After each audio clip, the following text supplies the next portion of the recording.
Sup people, Potak is back. Jadi ini pertanyaan yang sangat-sangat penting.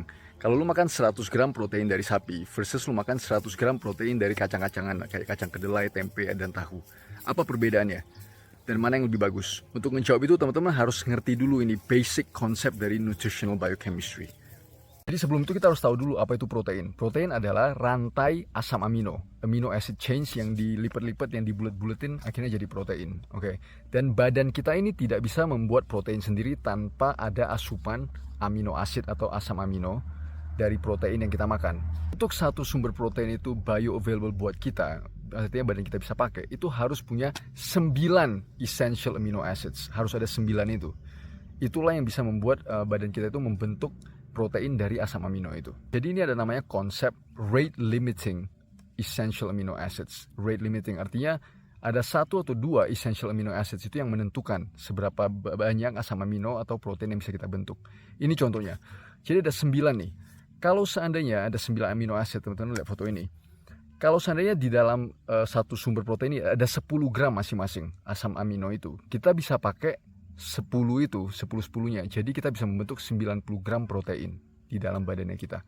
Tapi kalau teman-teman ngelihat di sebuah sumber protein itu, walaupun dia ada 9 asam amino yang essential, tapi salah satunya itu cuma ada 2. Oke, cuma ada 2 gram.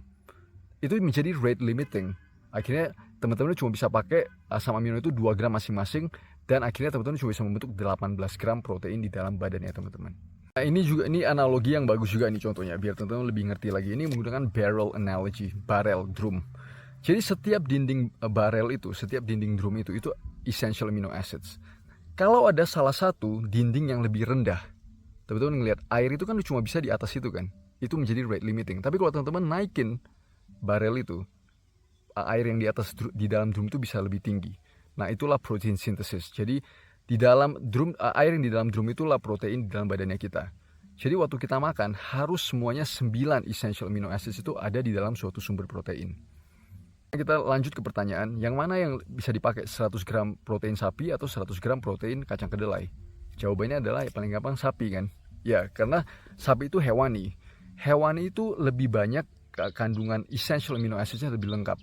Jadi ini juga contoh satu paper yang bagus sekali. Teman-teman ngelihat, kalau seandainya kita makan 1 gram protein gandum, kita butuh cuma 1 gram protein dari sapi untuk melengkapi semua essential amino acidsnya kita, supaya badan kita itu bisa membentuk protein dari protein yang kita makan, dari asam amino yang kita makan.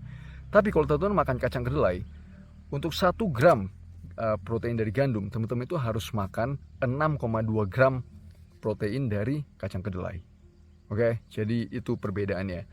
Jadi kalau teman-teman nyari protein, kalau orang selalu ngomongnya protein, lu bilang makan 100 gram protein per hari.